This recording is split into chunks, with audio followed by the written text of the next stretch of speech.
Of all the financial titans and philanthropists of the 20th century, none are more complex or mysterious than George Soros.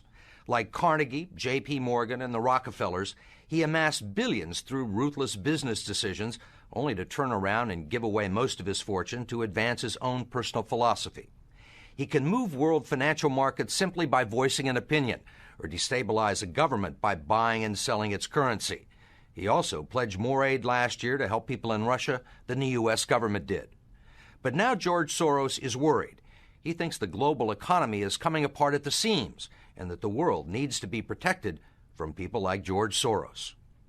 We may now think that everything is fine, but the fact is that the system is broke and it needs fixing. What you're doing is asking some form of regulation to protect the world against you.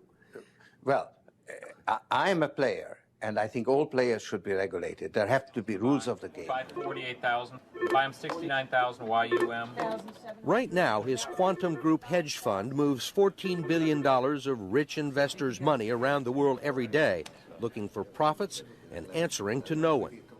Soros makes huge bets on whole countries and economies. Last year, when he saw cracks in the Asia boom, he began selling the currency in Thailand. Traders in Hong Kong followed suit, triggering a financial crisis that plunged much of Asia into a depression. In the last 2 years, you've been blamed for financial collapse of Thailand, Malaysia, Indonesia, Japan, and Russia. All of the above. All of the above. Yeah. Are you that powerful? No, I think there's a great misunderstanding. The Prime Minister of Malaysia said that the region spent 40 years trying to build up its economy, and along comes a moron like Soros with a lot of money, and it's all over. He called you a criminal. It's easier for him to blame an outside force than to admit that they were mismanaging their economy and their currency. The French finance minister talked about hanging speculators from lampposts. Soros says the Asian currencies would have collapsed even if he hadn't been in the market.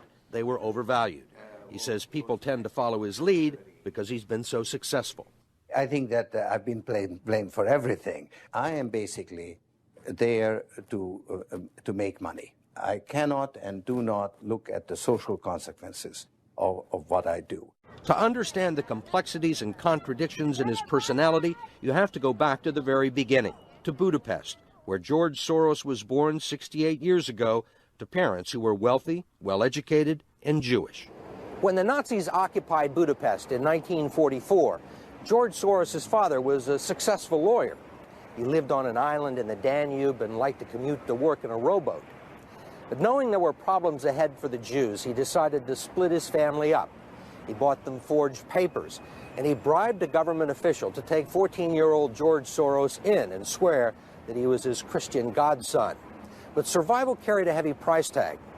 While hundreds of thousands of Hungarian Jews were being shipped off to the death camps, George Soros accompanied his phony godfather on his appointed rounds, confiscating property from the Jews. These are pictures from 1944 of what happened to George Soros' friends and neighbors. You're a Hungarian Jew who escaped the Holocaust by posing as a Christian. Right. And you watched lots of people get shipped off to the death camps. Right. I was 14 years old. And I would say that that's when my character was made. In what way?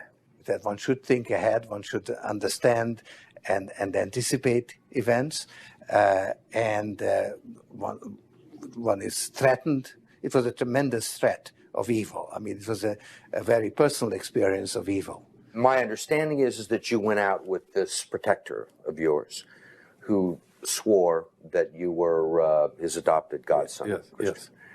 Went out, in fact, and helped in the confiscation of property from the Jews. That's right. Yes. I mean, that sounds like an experience that would send lots of people to the psychiatric couch for many, many years. Was it difficult? Not at all. Not at all.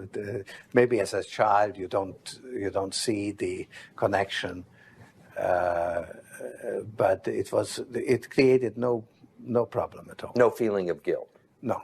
For example, that I'm Jewish, and here I am watching these people go, I could just as easily be there. I should be there. None of that. Well, of course, I could be on the other side, or I could be the one from whom the thing is being taken away. But there was no sense that I shouldn't be there, because that was, well, actually, funny way, it's just like in markets, that if I weren't there, of course I wasn't doing it, but somebody else would be taking it away anyhow. In other words, whether I was there or not, I was only a spectator, the property was being taken away. So I had no role in taking away that property. So I had no sense of guilt. Are you religious? No. Do you believe in God? No.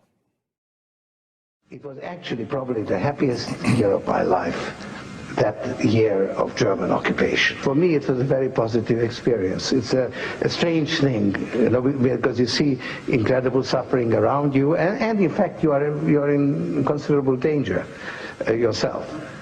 But you're 14 years old and you don't believe that it can actually touch you. You have a belief in yourself, your belief in your father. It's a very happy-making, exhilarating experience.